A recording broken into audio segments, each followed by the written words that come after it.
Namaste everyone, my name is Madhura Bhagwad and welcome back to my YouTube channel. In today's capsule size yet information packed video, we are embarking on a fascinating journey through the depths of yoga, exploring its essence and origins, its profound mentions in ancient texts such as the Vedas, Upanishad, and the Bhagavad Gita. We will also delve into its intrinsic relationship between yoga and Ayurveda, and something which most people struggle with: how to apply the philosophical teachings of yogic texts into our modern lifestyle. The reason I call this video Nugget Science is because yoga in universities can be studied over 4 to 7 years. What I am doing here is introducing you to certain concepts and packaging it up in a small video. So stay tuned till the end. Just a side note, this video is not intended to turn you into an expert in this topic. Also, this video does not discuss a thorough history of yoga. If I had to do that, it would take me good few hours. However, we will be exploring the essential teachings of yoga, how they came to be known and how to incorporate them into your everyday life. This video is a good starting point into this vast knowledge of yoga for enthusiasts, practitioners, yoga students and teachers. Before we go ahead, if you would like to be notified and receive weekly video releases, then hit the bell and subscribe to my channel. Without further ado, grab a cup of chai or coffee, find a comfortable seat, and let's begin this enlightening journey together. The history of yoga is shrouded in obscurity and uncertainty, mainly because its teachings were passed down orally and its sacred texts were transcribed on delicate palm leaves that were prone to damage, destruction, or loss. Having said that, due to the availability of some data and evidence, studies show that the origins of yoga can be traced back to at least 7,000 years, but some researchers speculate that it may be even older, possibly stretching back 10,000 years. In the yogic lore, Shiva is seen as the first yogi or Adi Yogi and the first guru or Adi Guru. Several thousand years ago, on the banks of the lake Kanti Sarovar in the Himalayas, Adi Yogi poured his profound knowledge into the legendary Sapta Rishis or seven sages. In fact, it is believed that this knowledge was transferred on the day of summer solstice, and therefore, as a reverence, International Yoga Day is celebrated on 21st of June. The sages carried this powerful yogic science to different parts of the world, including Asia, the Middle East, Northern Africa, and South America. Interestingly, modern scholars have noted and marveled at the close parallels found between ancient cultures across the globe. However, it was in India that the yogic system found its fullest expression. The presence of yoga in ancient India is evidenced by the discovery of seals and fossil remains from the Indus Saraswati Valley civilization, depicting figures engaged in yoga sadhana. These artifacts provide strong indications of yoga's existence during that time. Additionally, yoga can be traced through folk traditions, Vedic and Upanishadic heritage and traditions, darshanas, epics like Mahabharata and Ramayana, and the traditions of Shaivas, Vaishnavas, and the Tantric traditions. If you wish to learn about Tantra goddesses, the Shamahavidya, check out my self paced course with Yoga with Cassandra. Moreover, there was a primordial or pure form of yoga that manifested in the mystical traditions of Sanatan Dharma. Thus, the influence of yoga can be seen across various aspects of ancient Indian culture, illustrating its deep roots in the spiritual and philosophical traditions of the region. So, what is yoga? Yoga can be interpreted into many things by many people. However, the understanding of yoga is a direct representation of where you are in your journey. What this means is, what yoga is to someone who is purely looking at it for the purpose of weight loss may not be the same as someone who is into its meditative aspect. However, all yogic texts point to a common denominator, and that is samadhi, self realization, or liberation. Basically, regardless of what turn the modern understanding of yoga might have taken, at its very core, yoga means union or connection. It is a holistic practice which integrates the mind, body, and spirit. Through the combination of physical postures, asana, breath control, pranayama, and meditation, dhyana, and ethical principles, yama and niyama, Yoga guides us towards self realization and harmony within ourselves and the world around us. Don't worry. If you haven't understood the names I just mentioned, we will be exploring all of them shortly. Through its extensive and captivating history, yoga has undergone significant periods of innovation, practice, and development, which can be categorized into different periods. However, it must be noted here, these periods are not quite how we see or study in India. Vedic period. Our journey starts with the Vedic period. This era relates to when the Vedas, four ancient scriptures, Rigveda, Yajurveda, Samaveda, Atharva Veda, were created. The Vedas are a collection of songs, mantras, and rituals which contain the oldest known teachings about yoga available. In addition, it's widely understood that the first mention of the Sanskrit word yuja, which is the root of the word yog, first occurred in the Rigveda. In this era, the guidance and wisdom of enlightened individuals known as the Rishis played a crucial role. The term Rishis originates from the Vedic tradition and refers to those who had attained a state of enlightenment. These rishis served as guides and sages, imparting knowledge and instructing people on the proper ways to follow the teachings outlined in the Vedas. Pre classical yoga. Throughout the ages, yoga underwent a gradual process of refinement and development, guided by the Brahmanas and Rishis, who were revered as mystical seers. These wise individuals meticulously documented their practices and beliefs in a comprehensive collection of scriptures known as the Upanishads. With over 200 texts, the Upanishads became a treasure trove of spiritual wisdom. Among these sacred texts, the Bhagavad Gita, composed around 500 BCE, emerged as a prominent and highly esteemed yogic scripture. It captured the essence of yoga's teachings and principles, providing profound insights into the practice. The Gita presents yoga as means to attain liberation, moksha. The Gita also provides several new and more refined definitions of the word yoga and describes several different forms of yoga. As it was previously described as a complex and expansive concept, this is an important shift in understanding of the term. A definition of yoga is first described in the second chapter as a state of equanimity created through an indifference to pleasure and pain, and a detachment from the fruit of one's activity. Further on in the text, three types of yoga are described: Karma Yoga, Bhakti Yoga, and Jnana Yoga. Karma Yoga is the path of selfless action, while Bhakti Yoga is the path of devotion, and Jnana Yoga is the path of knowledge. The Upanishads emphasize the internalization of the practice, urging individuals to go beyond mere external rituals and delve into the depths of their own being. One of the central teachings of the Upanishad was the idea of sacrificing the ego, relinquishing attachment to the self centered desires and illusions which cloud our true nature. The pursuit of self knowledge offered a path to unravel the mysteries of existence and discover one's true self.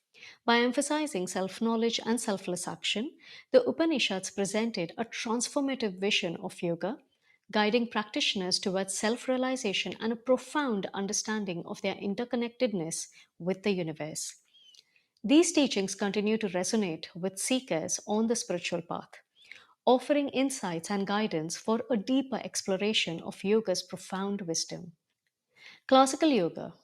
Yoga has been practiced for thousands of years, but it was around 2000 years ago that sage Patanjali played a significant role in systematizing and documenting the practice. Patanjali, an accomplished author of several Sanskrit texts, composed the Yoga Sutras as a comprehensive guide for practitioners to follow.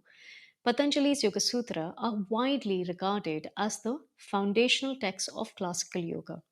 Within these sutras, valuable guidance is offered to help individuals cultivate inner peace and achieve a sense of fulfillment. The Yoga Sutras of Patanjali have had a profound impact and gained tremendous popularity throughout history. It is considered essential reading for yoga students, similar to the revered Bhagavad Gita. Another significant development during the classical yoga period was the emergence of the eight limbs of yoga. If you are currently studying to become a yoga teacher or have recently completed your training, you are likely familiar with this concept. The eight limbs of yoga have become synonymous with the practice itself, representing fundamental components and principles which guide the yogic path. Patanjali's Eightfold Path comprises yama, ethical rules relating to conduct towards others or social discipline, niyama, correct conduct towards oneself, a means of aiding personal growth, asana, a seat and comfortable position we assume for guiding practices to prepare oneself for meditation, pranayam, controlling of breath, pratyahara, controlling the sense organs, dharana, concentration, the process of withdrawing the senses inwards, dhyana, meditation, samadhi, the union of meditation and the subject of meditation, often closely linked with obtaining enlightenment. If you wish to learn or dive deeper into the yamas and the niyamas and how they can be integrated into your everyday life, then check out my course with Cassandra. This is a self paced course with lifetime access. Hatha Yoga.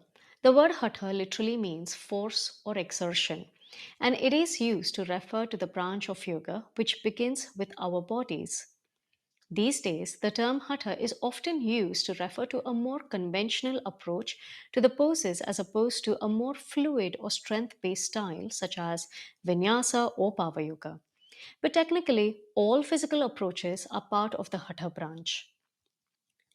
Along with postures or asana, Hatha also traditionally incorporates several other components, including breath control or pranayam, diet and fasting, cleansing techniques or Shatkriya, awareness of energy systems of the body or chakras and nadis, and most important of all, meditation or dhyana.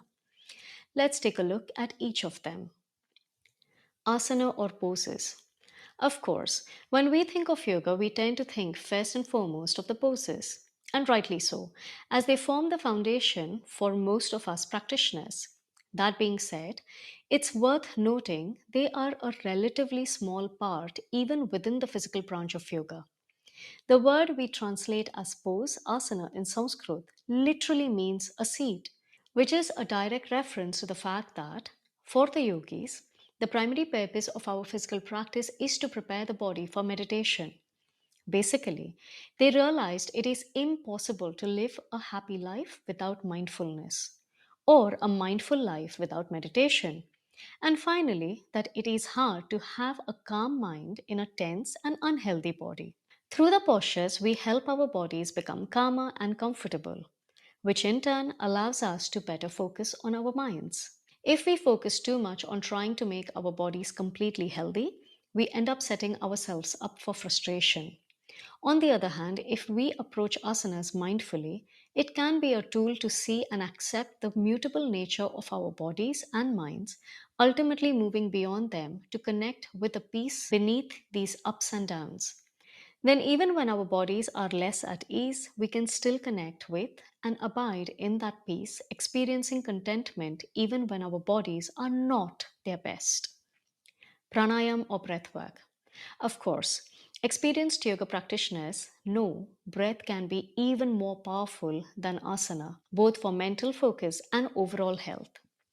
The yogis observed, as modern science has confirmed, that respiration has a profound impact on both our physical well being and our mental and emotional equilibrium.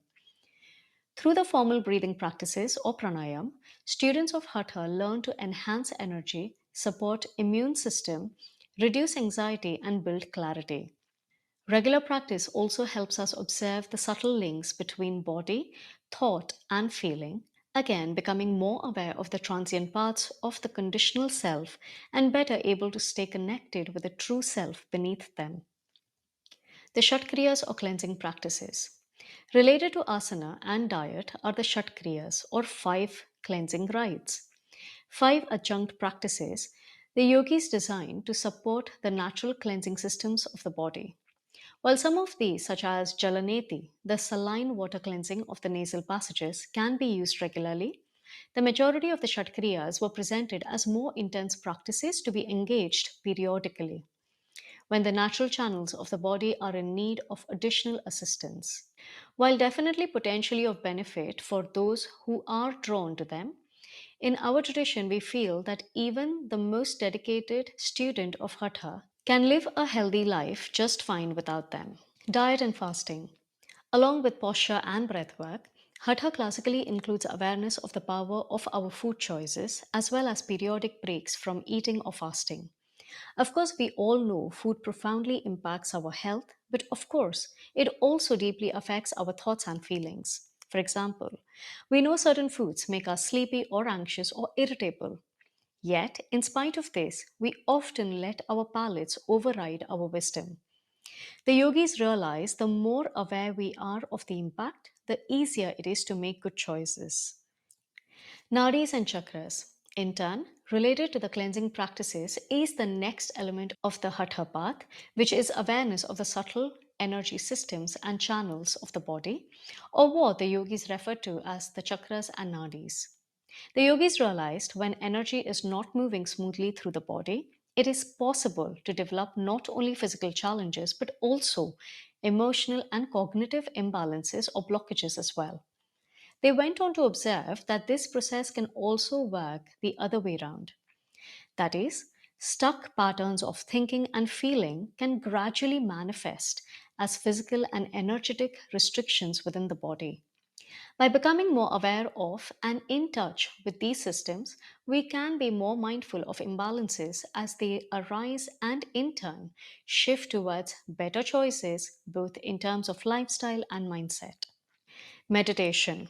Finally, as mentioned before, the true cornerstone of Hatha and very much the point of the physical postures in the yogic perspective is meditation. This often comes as a surprise to modern students who frequently consider asana a form of moving meditation in and of itself. But interestingly, the yogis actually warned against thinking asana alone was sufficient to cultivate mindfulness. They realized even the best physical practice is limited, and if we are dependent on it for our sense of peace, as our bodies fade, we lose that peace and become frustrated.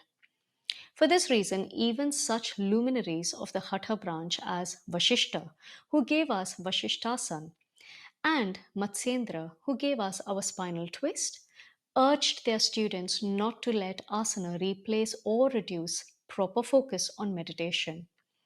Of course, this doesn't minimize the benefits of our physical practice, including improved mindfulness and greater capacity to live a healthy life. The yogis simply urged us not to lose sight of this deeper and even more powerful tool that asana can help us develop. Yoga and Ayurveda are sister sciences, which share deeper connections and complement each other. Yoga focuses on the union of body, mind, and spirit through practices such as asana, physical postures, pranayama, breath control, and meditation. It provides a holistic approach to self realization and self transformation. By incorporating physical, mental, and spiritual practices, yoga aims to create balance, harmony, and a deeper connection to one's true self. Ayurveda, on the other hand, is a comprehensive system of traditional medicine which focuses on maintaining and restoring health through a personalized approach. It considers individual constitution, lifestyle, diet, and the environment to create a state of balance and well being. However, all of this balance is to prepare oneself for their spiritual path. So it would be fair to say that Ayurveda is designed to get one onto their yogic journey. To achieve this goal, Ayurveda utilizes various therapies, including herbal remedies, dietary guidelines, detoxification practices, and lifestyle recommendations to address imbalances and promote optimal health. In essence, yoga and Ayurveda work together to create a holistic approach to health and self realization. Integrating both systems can lead to a deeper understanding of oneself and support overall well being. Now that you have explored what the teachings of yoga have to offer, how can you apply yogic teachings into your everyday life to improve overall quality of living? Understand your constitution. Learn about your Ayurvedic constitution, that is, the doshas, to understand your unique physical and mental characteristics. This knowledge will guide you in making lifestyle choices that support your specific needs, from the food or beverage that you take to the style of yoga practice you do. Align daily routines with nature. Follow a daily routine that is dinacharya, which aligns with the natural rhythms of the day, such as waking up early, practicing yoga and dhyana, and going to bed at a consistent time. Practice yoga asana. Incorporate yoga asana into your daily routine to promote physical strength, flexibility, and balance.